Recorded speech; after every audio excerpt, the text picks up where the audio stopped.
Buenas noches. Los saluda Aurelio Ramos. Estas son las noticias y vamos a los titulares.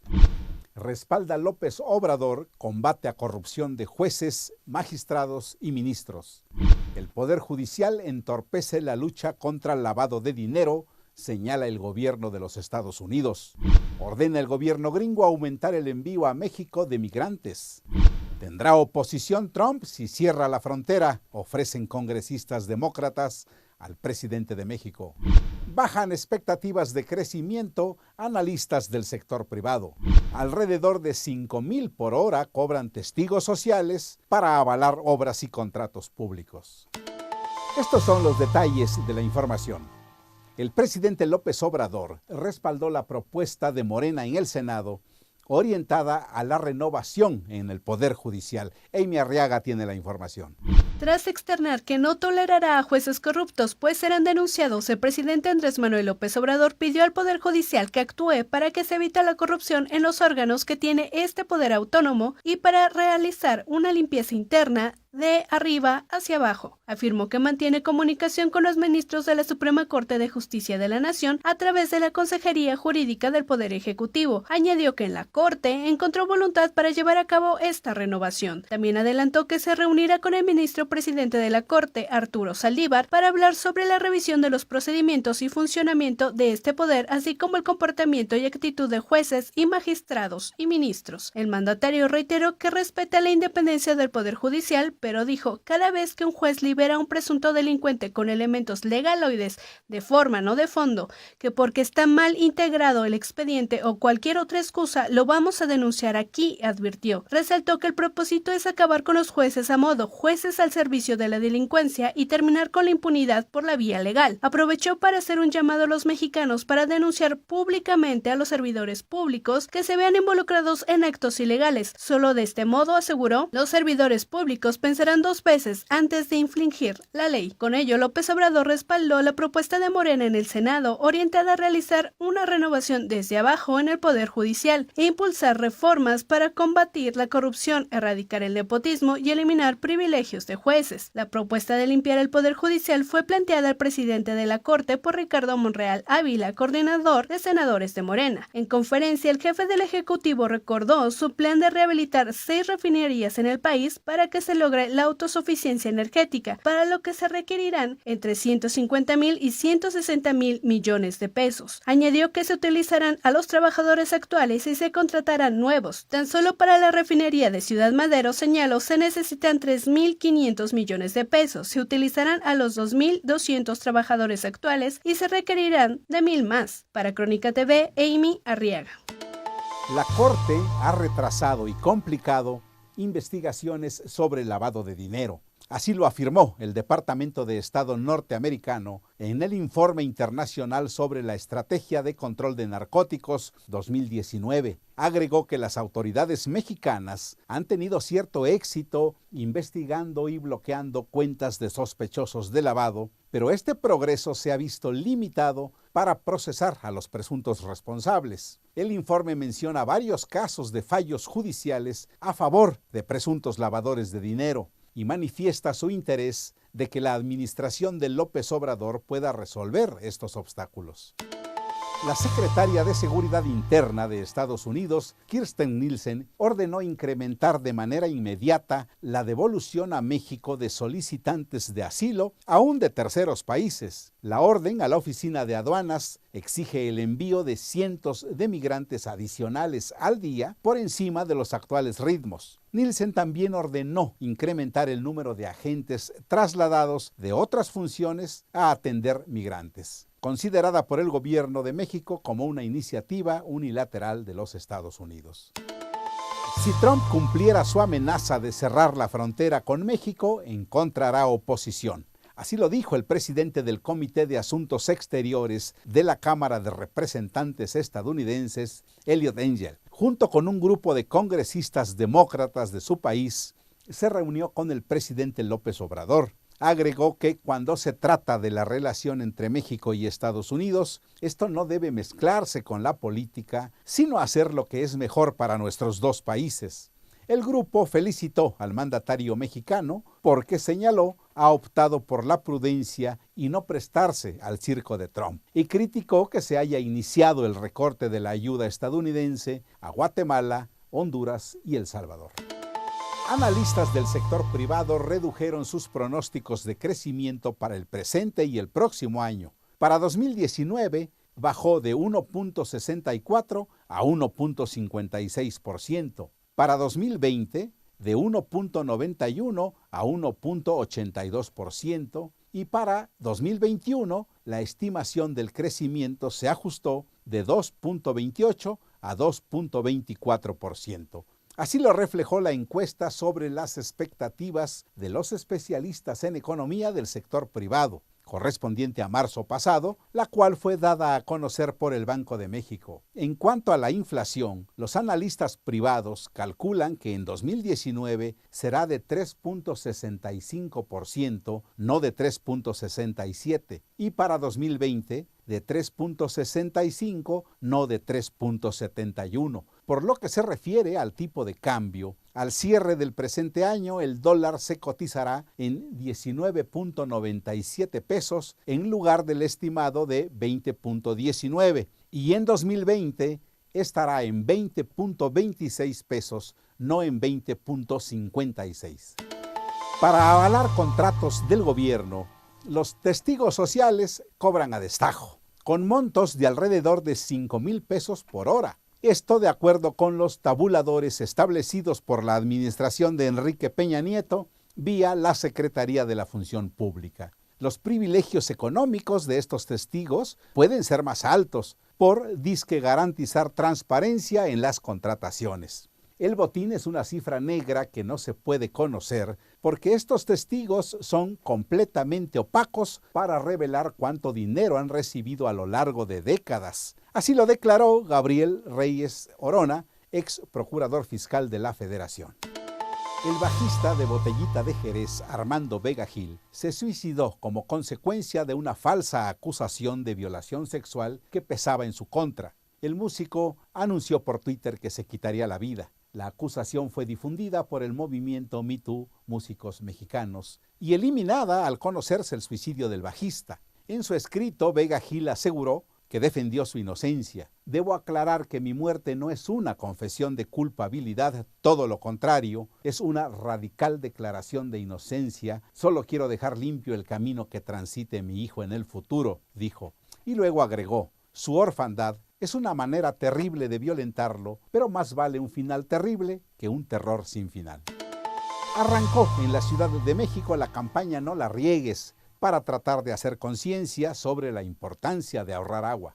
Debido a que marzo, abril y mayo son los meses más complicados de la temporada de estiaje y la disminución del abastecimiento de agua se agudiza, la jefa del gobierno de la Ciudad de México, Claudia Sheinbaum, puso en marcha la campaña No la riegues. En esta época del año que tradicionalmente hay mayor carencia de agua o menos abastecimiento de agua en la zona oriente y sur, pero también algunas zonas del centro de la ciudad y Azcapotzalco, se debe a dos temas. Uno, la disminución de aportación de agua del Lerma, que es de alrededor de 1 metro cúbico por segundo, 1,000 litros por segundo, pero también al incremento del consumo en la zona poniente. Y estimamos que el incremento del consumo en esta época de secas, pues, está asociado principalmente al riego de jardines, lavado de autos. Entonces, iniciamos esta campaña apelando a la población, a toda la población, a que no desperdicie el agua. La ciudad el año pasado vivió un momento difícil cuando se hizo la reparación del Cutzamala y la población participó de manera activa para disminuir sus consumos. La funcionaria local hizo un llamado a la conciencia de la población a fin de evitar la escasez de este líquido. Por su parte, el director del Sistema de Aguas de la Ciudad de México, Rafael Carmona Paredes, afirmó que este año el calor inició en forma temprana en comparación con años anteriores, lo que ha incrementado el uso de agua, en particular en la zona poniente. Por ello, es necesario la cooperación de la gente. Asimismo, recordó que en caso de falta de agua, se puede llamar al 56 54 32 10 para solicitar pipas con este líquido. Aeroméxico y la desaparecida Mexicana de Aviación se pusieron de acuerdo para fijar tarifas mediante prácticas monopólicas en perjuicio de los usuarios. 10 años llevó sancionarlas. Cecilia Higuera nos informa. La Comisión Federal de Competencia Económica sancionó a las líneas aéreas Aeroméxico y la desaparecida Mexicana de Aviación, así como a 3 personas físicas, luego de que se encontró que ambas empresas se coludieron para establecer las mismas tarifas en diferentes rutas del mercado nacional, con perjuicio para los usuarios. El monto de las multas impuestas asciende a 88.211.029 pesos por conductas consistentes en contratos, convenios, arreglos o combinaciones entre ambas aerolíneas, cuyo objeto y efecto fue establecer coordinadamente los precios que cobrarían a los usuarios de sus servicios de transporte en diversas rutas con origen y destino en territorio nacional. Lo anterior se realizó en el periodo de abril de 2008 a febrero de 2010, por lo cual la COFECE estimó daños al mercado por un monto superior a los 2,000 millones de pesos. Durante este periodo se estima que se vieron afectadas alrededor de 3,5 millones de personas. Ante ello, la multa de Aeroméxico es por 86,190,000 pesos. En el caso de Mexicana de Aviación, le hubiera correspondido una sanción con monto similar, aunque se determinó imponer el mínimo aplicable debido a que dicha empresa ha sido formalmente declarada en quiebra. La multa a las 3 personas físicas fue por un total de 2,020,972 pesos. En la investigación iniciada en febrero de 2015, se encontró que diversas personas físicas actuaron en representación de ambas aerolíneas para intercambiar información de las tarifas desglosadas o futuras que cobrarían para poder definir el precio base o mínimo. De esta manera se identificaron al menos 112 rutas implicadas, como la de León-Tijuana, México-Tijuana, Puebla-Monterrey, Ciudad de México Cancún, Guadalajara, Puerto Vallarta, México Acapulco, México Mérida, México Los Cabos y México Guadalajara, por mencionar algunas. Una vez notificados los agentes económicos sancionados, tienen el derecho a acudir al Poder Judicial de la Federación para que sea revisada la legalidad de la actuación de la Comisión Federal de Competencia Económica a través de un juicio de amparo indirecto. Para la Crónica TV, Cecilia Higuera Albarrán. Este es el humor en el cartón de Rocha. Cada 500 años. Sí, dentro de medio milenio le exigirá disculpas a Trump, ya sabes quién. Veamos la foto del día. La estudiante del CCH Orientes, Jennifer Sánchez Domínguez, fue hallada sin vida en Chicoloapan, Estado de México. Tenía 16 años. Había sido reportada desaparecida desde el 20 de marzo pasado. En Venezuela ya hay racionamiento de energía eléctrica. Al regreso del corte, le hablaremos de esta grave situación. Todos los niños tienen derecho a la vida, así como a la familia y hogar. Crónica por el respeto a los derechos de los niños. Mientras otros confunden noticias con entretenimiento, en Crónica priorizamos las cosas importantes, lo que interesa, lo que hace historia. Por México, en Crónica cumplimos 20 años haciendo llegar día con día la noticia hecha diario. Ya se lo adelantábamos, Venezuela entró a la etapa del racionamiento eléctrico. Los ciudadanos de Caracas intentan retomar la rutina de sus vidas con una jornada laboral de mediodía a causa del racionamiento eléctrico anunciado por el gobierno de Nicolás Maduro, que mantiene sin luz a parte de la capital venezolana y amplias zonas del país. Caracas registra apagones en algunas zonas del este y del oeste, pero mantiene aparente normalidad.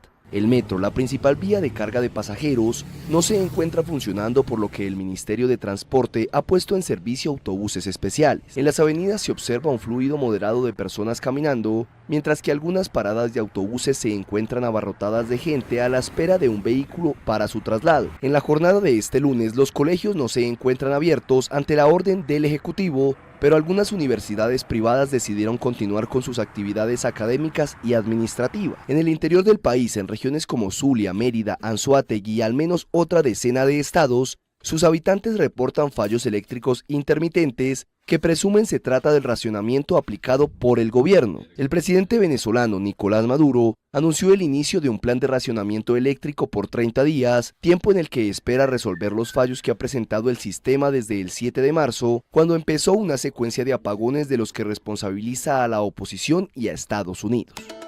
Devastado por el ciclón Idai, Mozambique comenzó a ser azotado por el cólera. Asciende a 518 el número de muertos en Mozambique por el ciclón Idai, y a este panorama desolador se suma el incremento de casos de cólera que alcanza los 517 solo en la provincia de Sofala, una de las más afectadas debido a las aguas estancadas que dejó ese fenómeno meteorológico, sumados a los 181 muertos que Idai dejó en el vecino Zimbabue y los 59 de Malawi. El balance total de víctimas mortales tras el paso del ciclón por el sureste de África alcanza los 758, siendo Mozambique el país más afectado. La ONU calcula que hay más de 1,5 millones de afectados en toda la zona y señala que es especialmente preocupante la situación de colectivos vulnerables como las decenas de miles de mujeres embarazadas. Idai tocó tierra cerca de Beira, una de las ciudades mozambiqueñas más importantes, el 14 de marzo y al día siguiente se movió hacia Zimbabue. Pero antes ya había azotado a Malawi como tormenta tropical. Más de 2 semanas después, el cólera, una enfermedad bacteriana propiciada por aguas estancadas y no potables, se ha disparado este fin de semana en Beira y localidades aledañas. Se espera que próximamente lleguen a la zona 800.000 dosis de vacunas contra el cólera para inmunizar a los principales grupos de riesgo. Al menos 16 muertos y 7 heridos fue el resultado de un incendio dentro de un autobús en Lima. Al menos 16 personas han muerto y otras 7 han quedado heridas este domingo al incendiarse de manera repentina un autobús dentro de una estación informal de Lima. Así lo informaron fuentes de la Policía Nacional de Perú. Sobre las 7:30 de la tarde, hora local, un autocar de la empresa Saji Bus, que se disponía a cubrir la ruta entre Lima y Chiclayo, ubicada a unos 800 kilómetros al norte de la capital peruana, comenzó a arder en la parte trasera, donde está el motor, y pronto las llamas abarcaron a todo el vehículo. La mayoría de las víctimas fallecieron en el primer piso del autobús cuando intentaban escapar del fuego, pero solo unos pocos pasajeros pudieron salir por algunas ventanas laterales. El segundo piso de la unidad quedó completamente calcinado. Los heridos fueron trasladados a la clínica Cayetano Heredia, que se encuentra en las cercanías del lugar donde ha ocurrido esta tragedia. Entre los heridos, algunos con quemaduras muy graves y afectados por inhalación de humo, hay una niña cuya madre ha fallecido aparentemente. Las autoridades todavía no han podido encontrar al conductor del autobús, cuya puerta de la cabina se encontró abierta. Falleció a los 91 años el escritor español Rafael Sánchez Ferlosio. Fallece el escritor Rafael Sánchez Ferlosio. Según fuentes de su editorial, el novelista y ensayista ha fallecido a los 91 años, tras ingresar anoche en un hospital de Madrid. Según las mismas fuentes, Sánchez Ferlosio, que residía en el madrileño barrio de Prosperidad junto a su segunda mujer, Demetria Chamorro, hacía una vida normal, dedicada más a la lectura que a la escritura, y se encontraba en condiciones físicas razonables para una persona de su edad. Considerado uno de los mejores representantes de la literatura social de la posguerra española, corriente a la que contribuyó con el Jarama, premio Nadal en 1955, Sánchez Ferlosio también fue reconocido con el Cervantes y el Nacional de las Letras Españolas. Entre sus muchas obras figuran Alfanguí y otros cuentos, La homilía del ratón y El alma y la vergüenza. Nacido en Roma el 4 de diciembre de 1927, desarrolló además una intensa carrera periodística y fue colaborador de medios como ABC o El País y de las revistas Cuadernos Hispanoamericanos y Revista de Occidente. Doctorado en Filosofía y Letras, entró en contacto en la universidad con escritores como Jesús Hernández Santos o Carmen Martín Gaite, con quien se casó en 1954. Juntos formarían la generación del 50. El organillero, un oficio que se niega a morir. Sus melodías forman parte de la vida diaria del centro de la Ciudad de México. Con sus sonidos, crean una atmósfera de melancolía en peligro de extinción. Los organilleros son parte fundamental de la ciudad y hoy en día continúan en las calles por tradición familiar. A pesar de los altibajos, se resisten a desaparecer. Luis Román Dichi es uno de los supervivientes. Heredó este oficio de su familia. Los organillos llegaron a México aproximadamente en 1890, 1900. Los primeros organillos los trajeron los circos. Sus trajes se remontan a la época de la Revolución Mexicana. El número de organilleros va a la baja en las calles, sin embargo, ha logrado captar la atención de algunos jóvenes. Empiezas a tomar la alegría de la gente, empiezas a interactuar más con la gente, uno empieza a conectar más con la gente, a conectar más con el cariño que la gente le tiene a esto. En la década de los años 90, el gobierno de la Ciudad de México inició el rescate del centro histórico, para lo que era imprescindible mantener esta figura icónica por la que no pasan los años. Llegamos al final. Gracias, hasta mañana a las 21:30. Soy Aurelio Ramos. Muy buenas noches.